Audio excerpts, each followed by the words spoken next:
I hope when you get away from this place, you'll be mad. I want you to get so mad because you don't do nothing until you're mad. You got to be angry enough to change. Matter of fact, the prison is filled with authors. The jails are jam-packed with great leaders. You know, I've discovered something, that God doesn't care what you've done if you're willing to do what He wants you to do. Matter of fact, you are more concerned about what you've done than God is. Who cares if you're divorced? Divorce is an event. Go on and live. Who cares if you had an abortion? An abortion is a tragedy, but it's an event. It occurred. Now get on and live.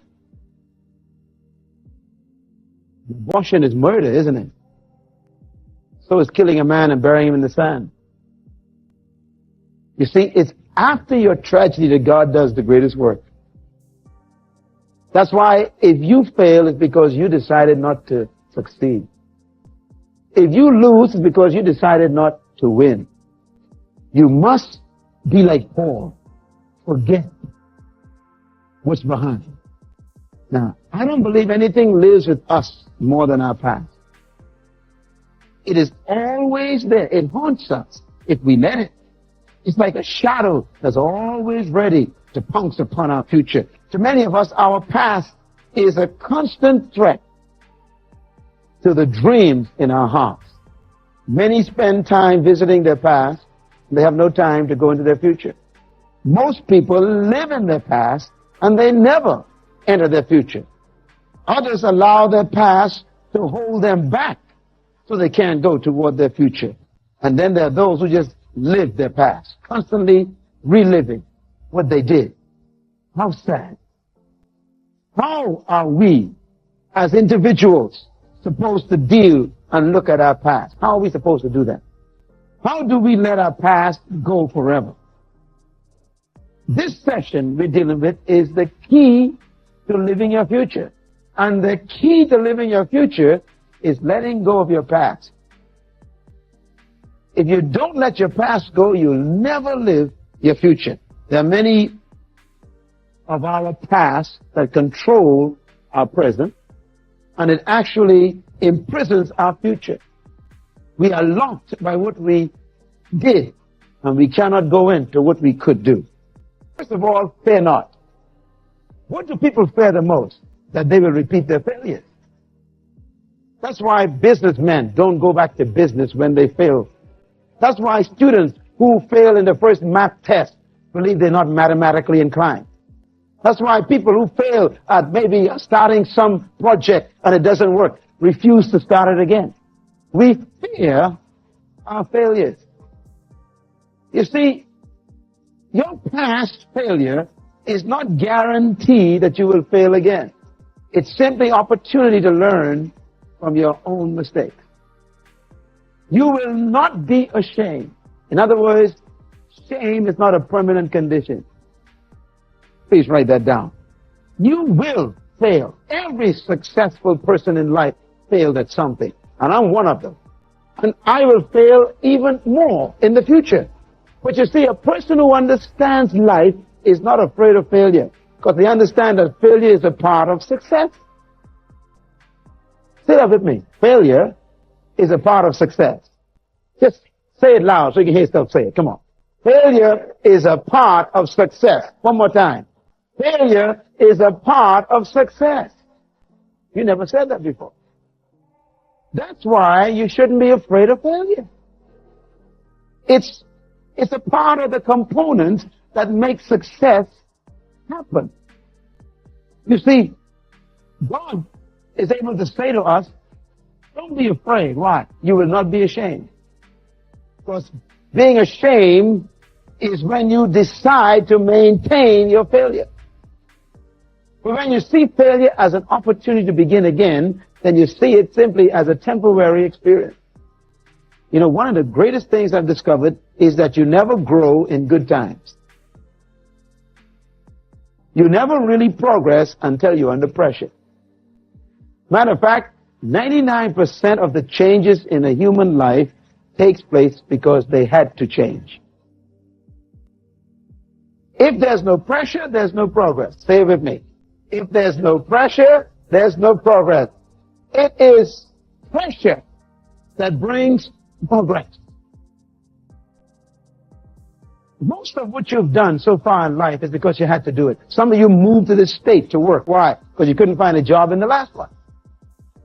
Some of you moved and lived in another area. Why? Because the pressure of crime or something. In other words, pressure makes you progress. And if you never experience failure, if you never experience what I call failure is actually the test of your resolve. If you don't have your resolve tested, then your resolution will have no gravity. In other words, when you promise to do something, life will test the promise. When you decide to do something, God has built into life the test to make sure that you are serious about it. You see, people who quit after the first failure never wanted to succeed in the first place. Think about it. You cannot stop a man who decides to win. People who succeed are not interested in winning. They can't do anything else but win. When you're going to be effective in life, you've got to decide that between you and life, there's going to be an agreement. You're going to live it. Life will not live you. You are going to live life. How many of you are ready to live life? Let me tell you something about life, though. If you're going to live life, life has everything in it God has planned for your life. Life has it in it. But you got to take it from life. Life doesn't give you stuff. You got to go and get it. And life is like Goliath. It's always threatening you every morning. Come and get me. And life calls you names like lazy, slow. It calls you afraid or timid. And you got to prove life wrong. You see, people who fail decided to fail. Nobody fails without their own decision. I hope you're listening to these things. That's why God never accepted anybody in Scripture as a failure. When he met Gideon in that threshing floor, Gideon had all the things figured out. I am the least of my family. I'm the black sheep of my family. I have no influence in the clan. I am a nobody, and here comes God. Mighty man of valor. Now, how can you say that to a coward? This guy's already decided I'm a coward. God says, you're a mighty warrior. It's amazing how God contradicts our own conclusions about ourselves. And I hope he keeps doing it, too. Aren't you glad he does that? Yeah. Now, what do you think causes people to be depressed more than their past? Nothing. It's what you experience that depresses you.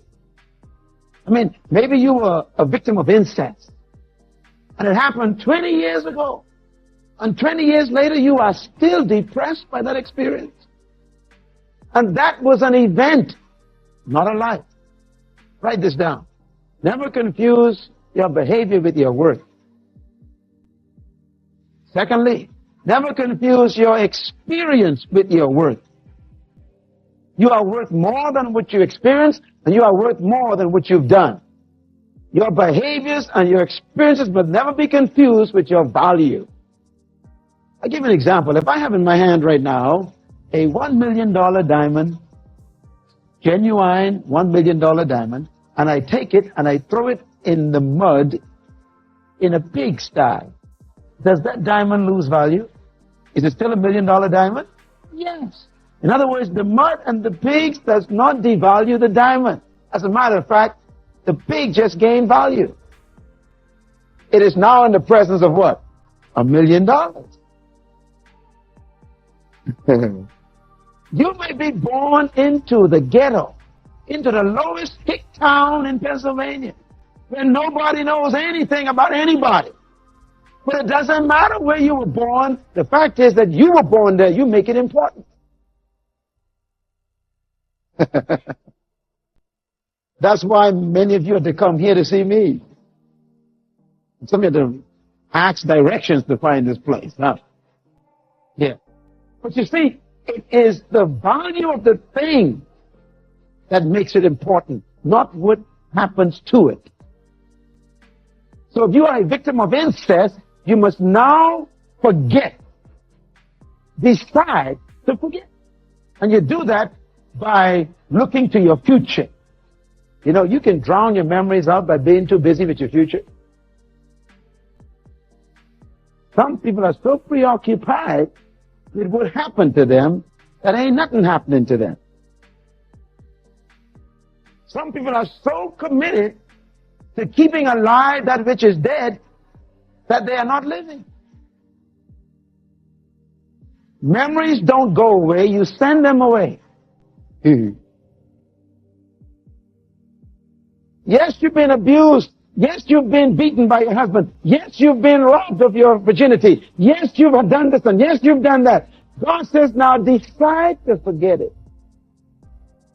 You see, the reason why you can forget is because you can be so busy creating new memories, it's easy to forget.